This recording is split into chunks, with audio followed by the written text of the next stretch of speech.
홈플러스 파산 위기? 기업회생 후폭풍 총정리. 이론플러스 파산인가 회생인가? 진짜 위기의 본질. 2025년 3월 국내 유통업계를 뒤흔든 충격적인 소식이 전해졌다. 홈플러스가 기업회생 절차 법정 관리를 신청한 것이다. 많은 사람들이 이 소식을 접하고 홈플러스가 파산하는 건가? 라는 의문을 가졌다. 하지만 기업회생과 파산은 다르다. 기업회생은 회사가 망하는 것을 막기 위해 법적으로 보호를 받으며 구조조정을 시도하는 과정이다. 반면 파산은 회사가 더 이상 정상적인 영업을 지속할 수 없어 법적으로 청산되는 과정을 의미한다. 그러나 중요한 건 기업회생이 생존을 보장하지 않는다는 점이다. 기업회생 절차를 거친다고 해서 모든 기업이 다시 정상화되는 것은 아니다. 회생 계획이 성공적으로 실행되지 않으면 결국 청산 절차로 이어질 수밖에 없다. 홈플러스는 과연 위기를 극복할 수 있을까? 아니면 또 하나의 몰락한 유통 공룡이 될 것인가? 이 대형마트 황금기의 끝?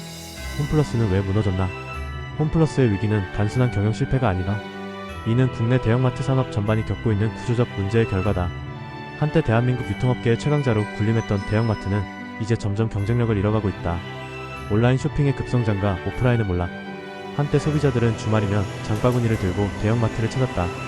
하지만 이제는 스마트폰 하나로 필요한 모든 것을 주문하는 시대가 되었다. 쿠팡, 네이버 쇼핑, SSG.com, 마켓컬리 등 온라인 유통 플랫폼의 급성장이 대형마트의 고객을 빼앗아갔다. 오프라인 매장에서의 가격 비교도 스마트폰으로 간단히 이루어지면서 전통적인 유통 방식은 큰 도전에 직면하게 되었다. 특히 코로나19 팬데믹 이후 온라인 쇼핑에 익숙해진 소비자들은 오프라인 매장을 찾는 빈도가 급격히 감소했다. 이는 단순한 일시적 트렌드가 아니라 소비 습관의 구조적인 변화다.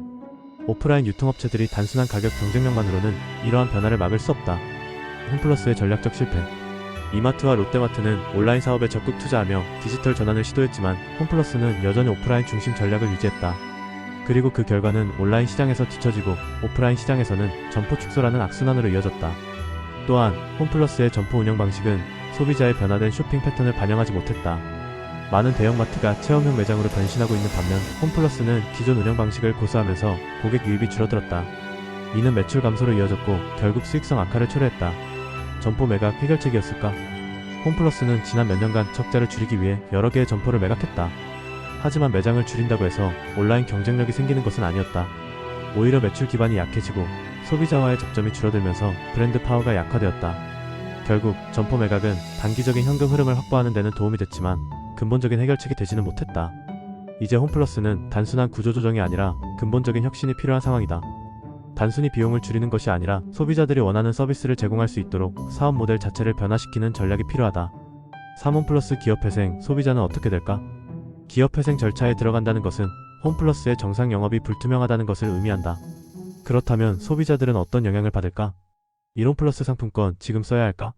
기업회생 절차에 들어간 기업은 법원이 정한 구조조정 계획을 따르게 되는데 이 과정에서 상품권 사용이 제한될 가능성이 있다.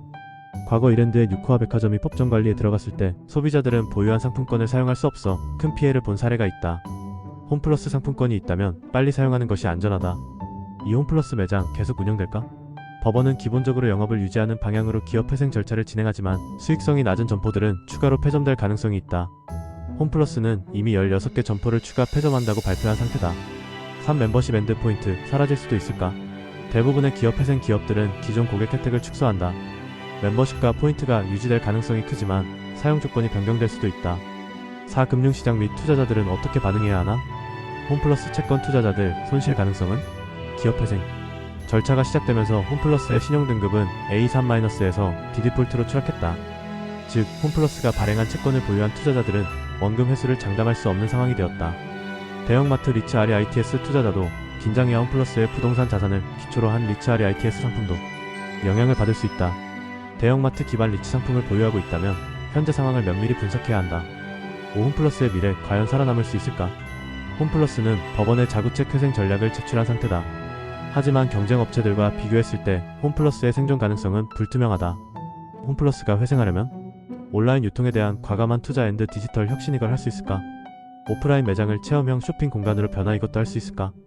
유통 트렌드 변화에 맞는 새로운 수익 모델 개발이건 어렵겠지? 결론적으로 쉽지 않을 거다.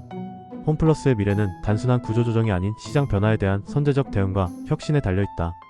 과연 홈플러스는 이 위기를 기회로 바꿀 수 있을까? 앞으로의 기추가 주목된다.